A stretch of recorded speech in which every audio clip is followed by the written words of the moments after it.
Stephen Gibbs, welcome. Good evening. Can you just tell us, first of all, where you were when these two shocks occurred? Well, I was in Caracas, the capital of Venezuela, in Altamira, which everyone who lives here knows it is on a fault line, but there has not been a serious earthquake, nothing on this scale since the 1960s. Occasionally you do get a bit of a shake, but this was unlike anything I've experienced. I've lived in earthquake regions for the last 20 years. Extremely serious shaking of the building I'm in, which is a very sort of secure building in many ways. It's superficial. There was quite a lot of superficial damage actually to the building I'm speaking to you from. Just around here, you get this thing you often get in earthquakes where you have one building that seems intact and then next to it, one that's completely fallen to bits. You're 200 kilometres or so from the epicenter. We're starting to get some pictures, but do you have a sense yet of the scale of damage and loss? It's very difficult to say yet, but you know, a 7.5 earthquake is something extremely serious, and the fact it was felt so seriously in Caracas, as you say, quite a long way from the epicenter, which was not far from other cities. There's a city called Valencia in Venezuela.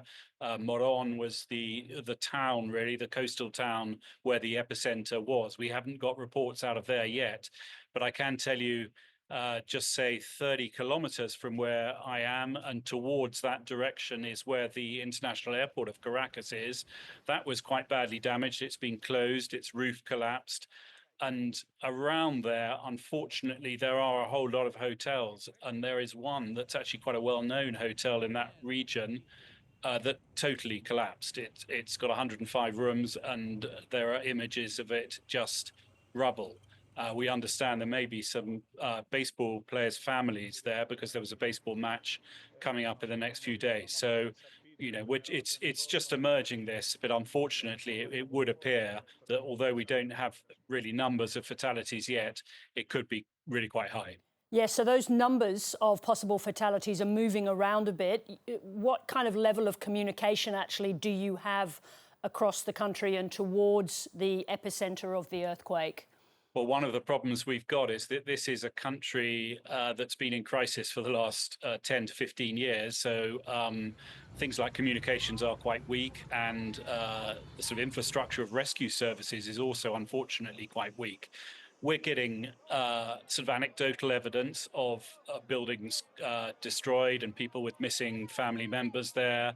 You know, just around the corner from where I'm speaking to you from, I did unfortunately see what looked like a lifeless body being taken from the rubble of one of the buildings. Now, the US Geological Survey does say that it regards this as a sort of red alert, and some of its experts are saying that, you know, that could mean deaths in the thousands or even the tens of thousands.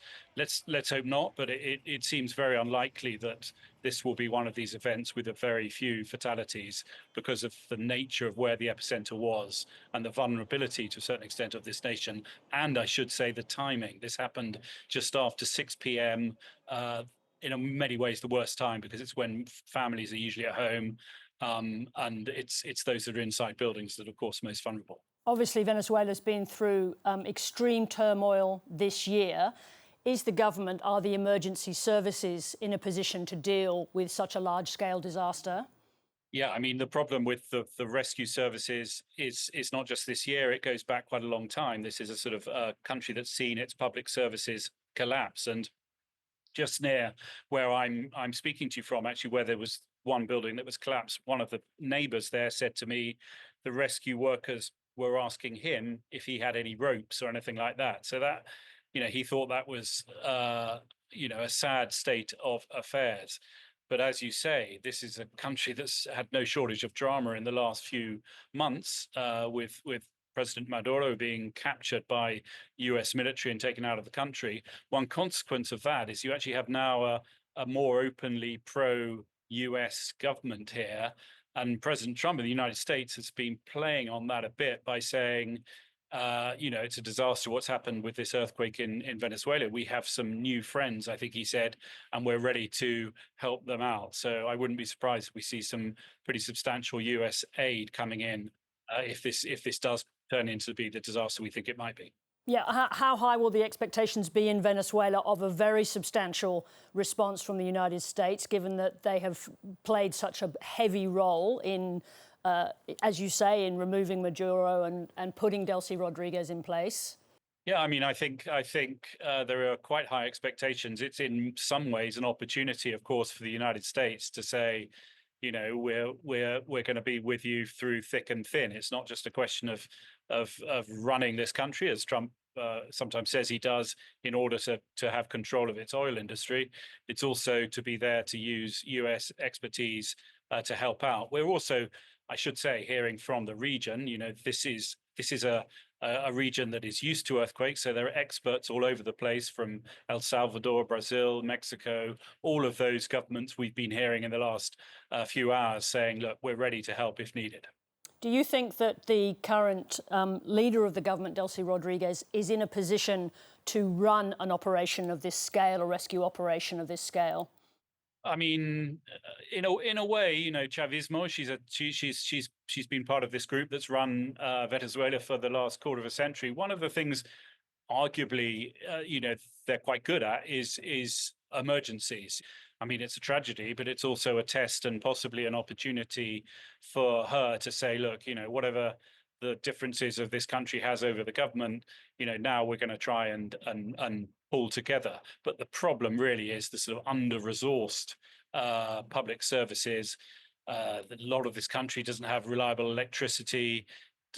You know, the vehicles that these emergency service might need, you know, a lot of them are in a bad state. So it's going to be a test depending on the scale of this. And just briefly, the hospital system, is it going to be able to cope with large-scale casualties?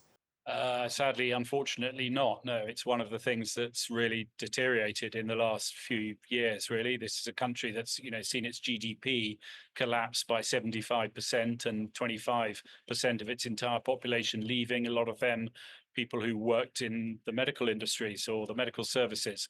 So no, I mean, this is not a country that can cope with a mass casualty situation. And Stephen, just to conclude, what do you think you'll be waking up to in the morning? I think, unfortunately, it will be images from not just Caracas, but from further afield of what state this country is and just how big that the damage is from this earthquake. You know, there are some people that will be holding out hope, and let's see, you know, perhaps the death toll will not be as enormous as some of the experts are suggesting it could be when you've had such a violent shake. But let's see, I think this could be a very, very long and difficult and testing time for Venezuela, for its government and for the region. Thank you for joining us, and take care in the midst of that very significant trepidation. Thank you, Stephen. Thank you.